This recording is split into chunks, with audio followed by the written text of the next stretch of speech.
कि सीढ़ियाँ उन्हें मुबारक हो, सीढ़ियाँ उन्हें मुबारक हो जिन्हें छत तक जाना है। अपनी मंजिल तो आसमां है दोस्तों, रास्ता हमें खुद बनाना है। अब सफलता मिले या ना मिले, अब सफलता मिले या ना मिले, ये तो मुकद्दर की बात है, पर हम कोशिश भी ना करें ये तो गलत बात है। तो इसी के साथ मैं कुसुम आपका स्वागत करती हूँ अपने इस चैनल पर। दोस्तों, हमने पाषाण काल पढ़ लिया था। आज हम ताम्र पाषाण काल पढ़ेंगे। ताम्र पाषाण काल की 2 क्लासेज होंगी, एक आज कर लेंगे और एक कल, फिर अपना ताम्र पाषाण काल पूरा हो जाएगा। देखिए दोस्तों, आप अपने लक्ष्य पर ध्यान दो। दुनिया क्या कहती है उसकी चिंता आप बिल्कुल भी मत करो। दुनिया का तो काम ही है कुछ ना कुछ कहना, तो आप बस अपने ये पढ़ाई निरंतर करते रहो। आज हम शुरू करते हैं ताम्र पाषाण काल। ये ताम्रपाषाण काल 4000 ताम्रपाषाण काल 4000 ईस्वी ईसा पूर्व से स्टार्ट होता है और ये 1500 ईसा पूर्व तक चलता है। ताम्रपाषाण काल कब स्टार्ट होता है? 4000 ईसा पूर्व से 1500 ईसा पूर्व तक।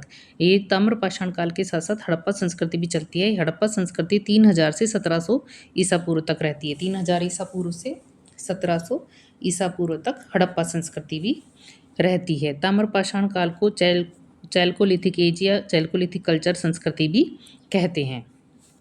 जो ये ताम्रपाषाण काल है, ये वह काल जिसमें पाषाणों के छात्र ताम्र धातु, जो ये पाषाण थे उसके साथ साथ में क्या मिला था हमें? ताम्र धातु उपकरण प्राप्त हुए थे। तो इसे क्या बोलते हैं? ताम्रपाषाण काल नाम दिया। मनुष्य द्वारा व्यवहार में लाई गई पहली धातु तांबा थी, जो कब कितनी पुरानी थी? 5000 ईसा पूर्व की थी। कितनी थी? 5000 ईसा पूर्व की। सबसे पहले मनुष्य ने किस धातु का प्रयोग करा था?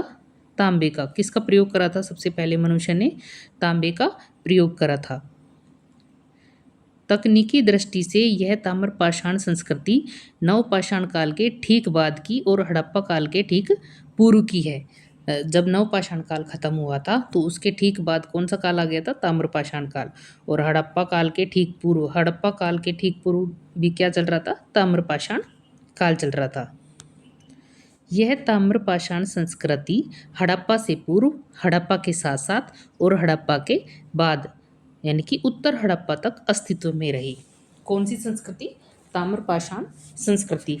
ये कब कब रही? हड़प्पा के पहले भी थी ये, हड़प्पा के साथ भी चली गई और हड़प्पा के बाद तक अस्तित्व में रही, क्योंकि ये 1500 बीसी तक, 4000 से 1500 बीसी तक रही थी।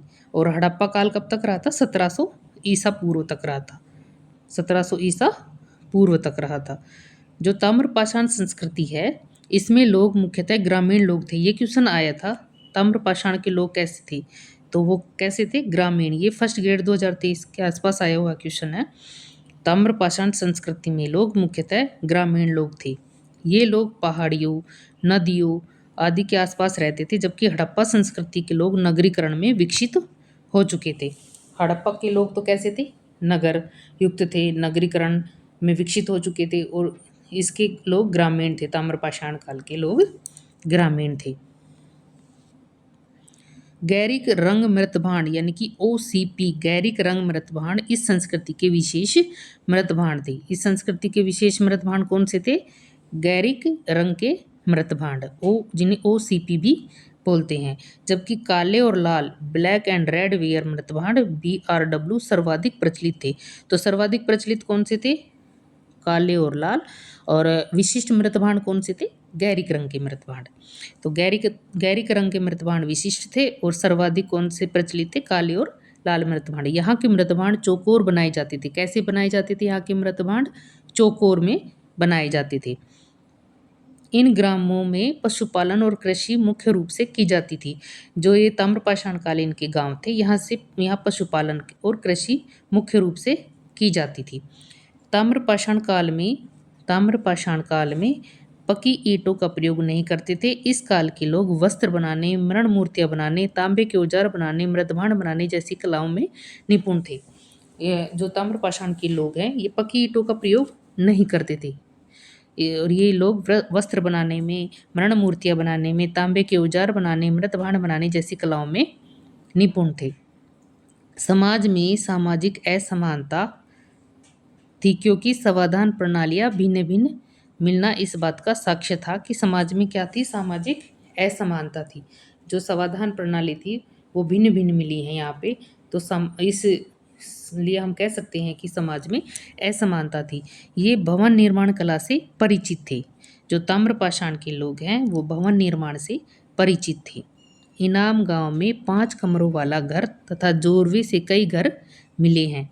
इसलिए हम कह सकते हैं कि ये भवन निर्माण कला से परिचित थे, क्योंकि जो इनाम गांव है वहाँ से 5 कमरों वाला घर मिला है और यहाँ से जोरवे से भी कई घर मिले हैं। ये दुर्ग निर्माण कला, उद्योग, व्यवसाय से भी परिचित थे। दुर्ग निर्माण कला, उद्योग और व्यवसाय से भी परिचित थे। जो धर्म के प्रति इनकी आस्था, धर्म के प्रति इनकी आस्था बढ़ी। धर्म के प्रति इनकी क्या बढ़ी, आस्था बढ़ी। इनाम गांव से मिली मातृ देवी की मूर्ति से ऐसा प्रतीत होता है कि ताम्रपाषाणिक लोग मातृ देवी की पूजा करते थे। इनाम गांव से मिली मातृ देवी की मूर्ति, ऐसा प्रतीत होता है कि ये लोग मातृ देवी की पूजा करते थे। किसकी पूजा करते थे ये लोग? मातृ देवी की। ताम्र भंडार भी मिले हैं। कहाँ से मिले हैं ताम्र भंडार? ताम्र भंडार मिले हैं गुगेरिया, मध्य प्रदेश से। कहाँ से मिले हैं सर्वाधिक? ताम्र उपकरण इसमें 424 मिले हैं। तो ताम्र भंडार कहाँ से मिले हैं? गुगेरिया, मध्य प्रदेश से ताम्र भंडार मिले हैं, जो कि 424 थे। ताम्र की सर्वाधिक यूपी के मदरपुर से 31 आकृतियाँ प्राप्त हुई। कट गए यहाँ से। जो ताम्र की सर्वाधिक यूपी के जो मदरपुर है, मदरपुर, वहाँ से 31 आकृतियाँ मिली हैं। वहाँ से कितनी आकृतियाँ मिली हैं? 31 आकृतियाँ। यूपी के मदरपुर से 31 आकृतियाँ मिली हैं ताम्र की सर्वाधिक। धर्म के प्रति इनकी आस्था बढ़ी। इनाम गांव से मिली मातृ देवी की मूर्ति से यहाँ ऐसा प्रतीत होता है कि ताम्रपाषाणिक लोग मातृ देवी की पूजा करते थे। ताम्र भंडार मिले हैं गुगेरिया, एमपी से, मध्य प्रदेश से। सर्वाधिक ताम्र उपकरण 424 मिले हैं। ताम्र की सर्वाधिक यूपी के मदरपुर से 31 आकृतियाँ प्राप्त हुई हैं। भारत में ताम्रपाषाण युग का मुख्यतः क्षेत्र दक्षिण पूर्वी राजस्थान की बनास घाटी, दक्षिणी पूर्वी राजस्थान की कहाँ से? बनास घाटी से, जिसमें आहड़ और गिलूंद है। पश्चिमी मध्य प्रदेश में मालवा, कायथा और ऐरन, और पश्चिमी महाराष्ट्र के और दक्षिणी पूर्वी भारत से मिले हैं। इन क्षेत्रों में मानव जीवन में स्थायित्व नवपाषाण काल की बजाय ताम्रपाषाण काल में आया। किन क्षेत्रों में? जो ताम्रपाषाण काल के क्षेत्र थे, ये जो क्षेत्र मिले हैं सारे, इनमें जो मानव जीवन में स्थायित्व और कहीं मानव जीवन में जो स्थायित्व नवपाषाण की बजाय कौन से काल में आ गया था? ताम्रपाषाण काल में आया। कब आया? ताम्रपाषाण काल में। अब अपने जो इसके मुख्यतः स्थल है वो देखते हैं। राजस्थान की गणेश्वर और जोधपुर का संस्कृति, और आहड़ और बनास घाटी संस्कृति, ये राजस्थान से मिली है। इसमें जो गणेश्वर जोधपुरा थी और एक आहड़ बनास संस्कृति थी। एक थी मालवा जो कि मध्य प्रदेश में थी। ये मालवा संस्कृति, इसमें माहेश्वर, नवदा टोली, कायथा और ये खरगोन, ये दोनों माहेश्वर और नवदा टोली कौन से जिले में है? खरगोन जिले में। और कायथा कौन से जिले में है? उज्जैन, मध्य प्रदेश में। तीसरी है जोरवी मालवा संस्कृति। जो ये जोरवे मालवा संस्कृति है ये महाराष्ट्र की है। इसमें नंदुकर, चंदोली, सोनगांव, इनामगांव, दैमाबाद, नेवासा, ये प्रमुख इसके स्थल थे। तो पहले अपन अब राजस्थान में देखते हैं गणेश्वर जोधपुरा संस्कृति। पहली संस्कृति कौन सी आएगी? गणेश्वर जोधपुरा संस्कृति। तो पहली आ गई गणेश्वर। गणेश्वर कहाँ स्थित है? नीम का थाना, राजस्थान, कांतली नदी के किनारे इसका उद्गम है। गणेश्वर का उद्गम कहाँ पे है? नीम का थाना, राजस्थान, कांतली नदी के किनारे। यह ताम्रपाषाण काल का महत्वपूर्ण केंद्र था। जो ये गणेश्वर है ये ताम्रपाषाण काल का महत्वपूर्ण केंद्र था। उत्खनन हुआ था इसका 1977 में RC चंद्र यानी कि रतन चंद्र अग्रवाल द्वारा। किसके द्वारा उत्खनन हुआ? रतन चंद्र अग्रवाल के द्वारा गणेश्वर का उत्खनन हुआ 1977 में। गणेश्वर से 3 सांस्कृतिक चरण मिले हैं। तांबे की वस्तुएं दूसरे चरण में मिलने से शुरू हुए हैं। तांबे की वस्तु कौन से चरण में मिलना शुरू हुआ? दूसरे चरण में। 3 सांस्कृतिक चरण मिले थे। ये 3 सांस्कृतिक चरण थे। पहले चरण में आखेटक के साक्ष्य मिले, दूसरे चरण में तांबे के तीर, भाले, मछली पकड़ने के कांटे, चूड़ियाँ, छैनी के साथ साथ दोहरे छल्ले वाला पिन मिला। और जो तीसरा चरण है वो गणेश्वर व दोहरे छल्ले वाला पिन कुछ हड़प्पा स्थलों से भी मिला है। जो ये गणेश्वर का दोहरे छल्ले वाला पिन कुछ हड़प्पाई स्थलों से भी मिला है। गणेश्वर जो प्राक हड़प्पा सभ्यता है उसका काल केंद्र थी। गणेश्वर क्या थी? पाक हड़प्पा सभ्यता का काल केंद्र थी।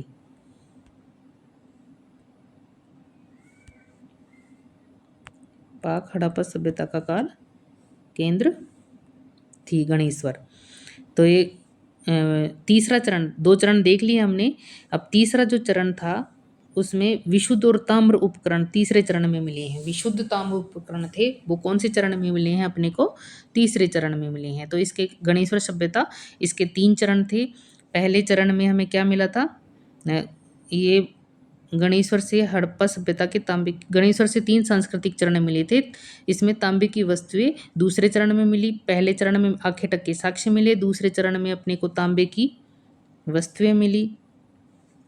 पहले चरण में आखेटक के साक्ष्य मिले, दूसरे चरण में हमें तांबे की वस्तुएं, और तीसरे चरण में हमें क्या मिला था? तांबे के तीर, भाले, मछली पकड़ने के कांटे, इनके साथ साथ दोहरे छल्ले वाला पिन मिला। गणेश्वर से हड़प्पा सभ्यता के तांबे की आपूर्ति होती थी। गणेश्वर से हड़प्पा सभ्यता को भी तांबे की क्या होती थी? आपूर्ति होती थी। तो गणेश्वर से हड़प्पा सभ्यता को तांबे की आपूर्ति होती थी। ये मुख्यतः शिकार व आंशिक रूप से कृषि पर निर्भर थे। ये मुख्यतः ज़्यादा तो क्या करते थे? शिकार, और ये थोड़ा बहुत कृषि पर भी निर्भर थे। अब आ जाएगी दूसरी जोधपुरा संस्कृति। कौन सी आ जाएगी? जोधपुरा संस्कृति। ये कहाँ पे है? साबी नदी। कहाँ पे है? साबी नदी जोधपुरा जयपुर जिले में स्थित है। जो साबी नदी है उसके किनारे पर ये जोधपुरा स्थित है, जो कि जयपुर जिले के अंतर्गत आता है। यहाँ से लाल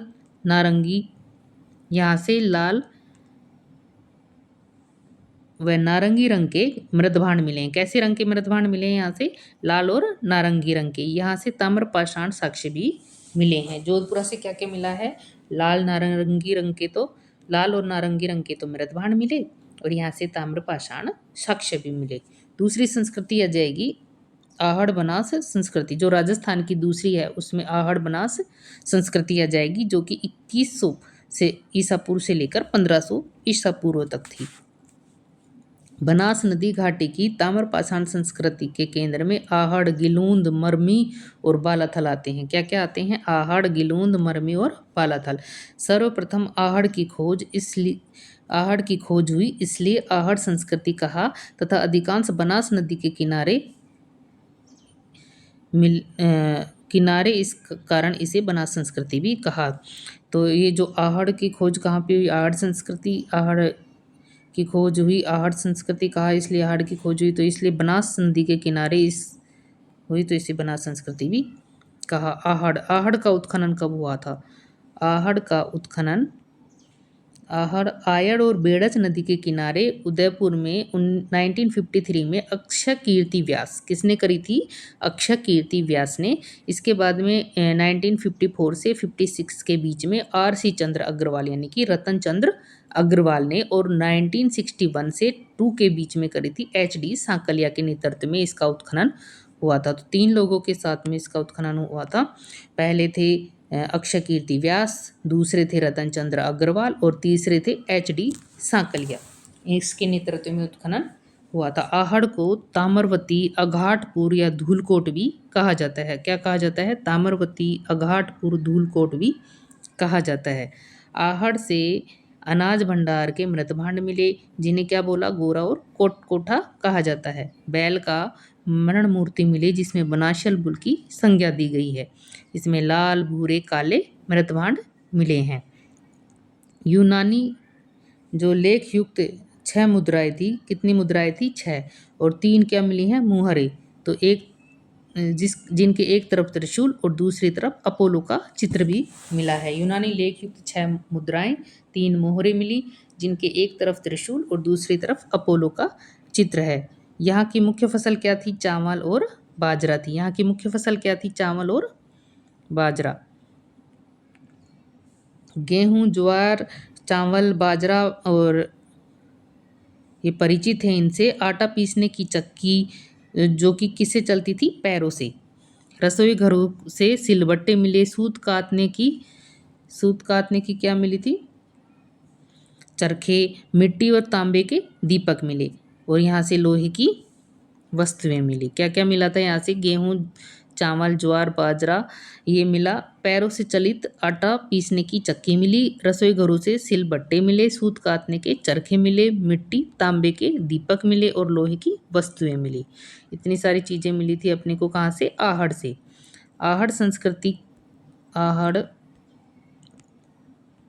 आहड़ संस्कृति की मुख्य विशेषता टेरा कोटा से बनी क्या थी? सामग्री थी। इसकी मुख्य विशेषता क्या थी? टेरा कोटा से बनी सामग्री।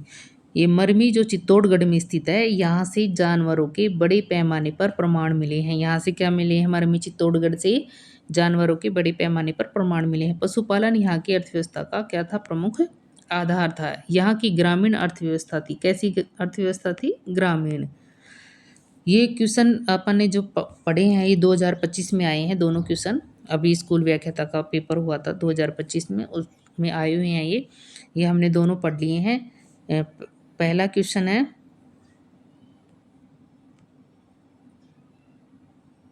निम्न में से कौन सा ताम्र पाषाणिक स्थल महाराष्ट्र में नहीं है? कौन सा स्थल महाराष्ट्र में नहीं है? ये नवदा टोली। कौन सा स्थल नहीं है महाराष्ट्र में? नवदा टोली। नवदा टोली महाराष्ट्र में स्थित न होकर कहाँ पे स्थित है? मध्य प्रदेश में। और जो दूसरा क्वेश्चन आया था वो आया था, अशूलियन औजार शब्द मुख्यतः किस कालखंड के औजारों के लिए प्रयुक्त हुआ है? तो ये आया था निमनपुरा पाषाण काल के। इसमें 2 संस्कृति थी, एशुलियन थी और एक थी पेबुल संस्कृति। ये हमने पढ़ लिए हैं। ये भी हमने अभी, ये महाराष्ट्र में स्थित नहीं है। ये देखो, ये अभी पढ़ा था ना यहाँ पे। ये नवदा टोलिया कहाँ पे है? ये एमपी मध्य प्रदेश में स्थित है। और ये पूछा क्या गया था? महाराष्ट्र में स्थित नहीं है। तो ये नवदा टोली मध्य प्रदेश में स्थित है, महाराष्ट्र में स्थित नहीं है।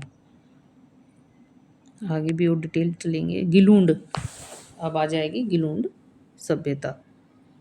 तो ये जो गिलूंड है, ये राजसमंद जिला राजस्थान, बनास नदी के किनारे, और उत्खनन हुआ था 1959 से 60 के बीच में पीबी लाल के नेतृत्व में। गिलूंड एकमात्र ताम्र पाषाणिक स्थल है जहां मकानों के निर्माण में पक्की ईंटों के साक्ष्य मिले हैं। किसके साक्ष्य मिले हैं? गिलूंड से पक्की ईंटों के साक्ष्य मिले हैं। यहाँ से प्रस्तर फलक उद्योग के अवशेष भी मिले हैं। टेराकोटा के खिलौने भी गिलूंड से मिले हैं। टेराकोटा के खिलौने भी क्या मिले हैं? गिलूंड से मिले हैं। बालाथल। बालाथल से जो उदयपुर राजस्थान में स्थित है, इसकी खोज 1962-3 में और 1993-94 में 2 बार वी.एन. मिश्र ने की थी। इसकी खोज, बालाथल की खोज किसने करी है? इसकी खोज 2 बार करी है, वी.एन. मिश्र ने करी है। कब कब करी? 1962-63 में और 1993-94 में वी.एन. मिश्र ने करी। यहाँ से कुष्ठ रोग, कौन से रोग के साक्ष्य शुरुआती मानव कंकाल मिला है? कुष्ठ रोग का। तो कुष्ठ रोग का प्रमाण शुरुआत कहाँ में मिला है? बालाथल से। यहाँ पे एक मानव कंकाल मिला है जिसके कुष्ठ रोग हो रखा था, तो इसका साक्ष्य कहाँ से मिला है? बालाथल से। प्राक हड़प्पा काल के यहाँ से साक्ष्य मिले हैं। किसके साक्ष्य मिले हैं यहाँ से? प्राक हड़प्पा काल के साक्ष्य मिले हैं। यहाँ से 11 कमरों का भवन मिला है, पशुओं की हड्डियाँ मिले हैं और योगी की मुद्राओं में शव मिला है। योगी की मुद्रा में शव मिला है। यहाँ से क्या क्या मिला है? 11 कमरों का भवन मिला है, पशुओं की हड्डियाँ मिली हैं और योगी की मुद्रा में शव मिला है। तो अपन ने आज कर लिया है राजस्थान का, क्या कंप्लीट हो गया अपने ये ताम्रपाषाण काल में जो राजस्थान से संबंधित थे वो कंप्लीट हो गए हैं। इससे आगे का अपन दूसरे वीडियो में देखेंगे। उसमें मालवा संस्कृति और ये जोरवी संस्कृति पढ़ेंगे और फिर इसकी कुछ विशेषताएं और ये देख लेंगे। फिर अपना ये पूरा हो जाएगा ये ताम्रपाषाण काल। तो आपने पूरा ये वीडियो देखा उसके लिए धन्यवाद। आप अगर ये पसंद आ रहा है आपको ये सब, तो आप प्लीज़ इसको सब्सक्राइब कर लेना, लाइक कर देना और शेयर भी कर लेना। थैंक यू दोस्तों।